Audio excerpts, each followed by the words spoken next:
You are sitting across from a partner who is secure, loving, and entirely present.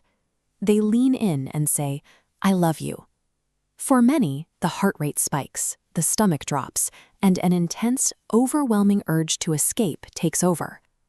Cultural assumptions frame this as casual apathy or a conscious choice to play the field. We assume the person pulling away is simply prioritizing their options.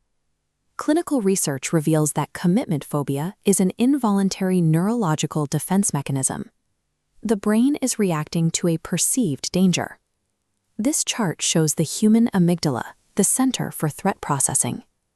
When an avoidant nervous system encounters emotional permanence, it triggers the same survival circuitry as physical danger or suffocation. The avoidant nervous system misinterprets a secure, loving partner as a threat to its own survival.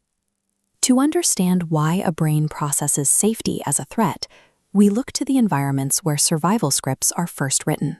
Researchers studying early attachment found that avoidant behaviors often stem from specific childhood dynamics.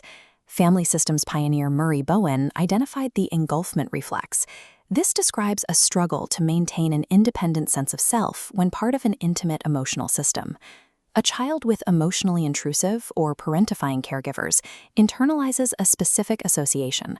Closeness requires the surrender of autonomy. In adulthood, shared life decisions, like moving in together, trigger this protective response. Closeness begins to feel like identity erasure. Jeffrey Young, the pioneer of schema therapy, identified the defectiveness schema. This forms during early emotional neglect or abandonment following moments of vulnerability. This trauma translates into a conviction that emotional transparency leads to rejection. The brain learns that if someone truly sees you, they will eventually leave you. The subconscious orchestrates a preemptive strike to protect against a childhood vulnerability that no longer exists. The avoidant response is a defense against the past, not the current partner. When the brain's internal alarm rings, it utilizes deactivating strategies. These are subconscious tools designed to force immediate distance between the individual and their partner. One tool is micro-flaw magnification. The brain manufactures incompatibilities, obsessing over trivial physical quirks, like the way a partner chews or dresses, to justify a lack of chemistry. The phantom X fixation involves fixating on an unattainable past relationship or an idealized fantasy soulmate. This standard is used to invalidate the secure partner sitting in front of them. Then there is the post-intimacy hangover. Immediately following a deep conversation or physical closeness, the individual experiences emotional flatlining or physical irritation, prompting an immediate withdrawal. These deactivating strategies function as neurological emergency exits to prevent perceived engulfment, despite appearing to be a simple lack of chemistry. This is Rusbult's interdependence model. It shows relationship persistence as a calculation: satisfaction minus perceived quality of alternatives, plus total investment.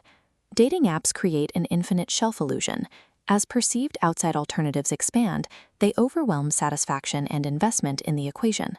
The avoidant nervous system uses this environment to justify a lack of investment. The illusion that a flawless, anxiety-free partner is just one swipe away provides logistical cover for a biological fear response. Dating algorithms have inadvertently engineered an ecosystem that supports commitment phobia, turning a psychological defense into a mathematical certainty. The avoidant brain uses these strategies to ensure safety, but the result is long-term isolation disguised as independence. Because this is a biological reflex rather than a permanent personality trait, it can be unlearned. Neuroplasticity allows for the rewiring of these survival responses. Recovery involves recognizing the urge to flee as a false alarm. It requires sitting with the physiological discomfort of intimacy without retreating to a neurological exit. This reframes relationship success. Autonomy is the strength to maintain connection while preserving the self.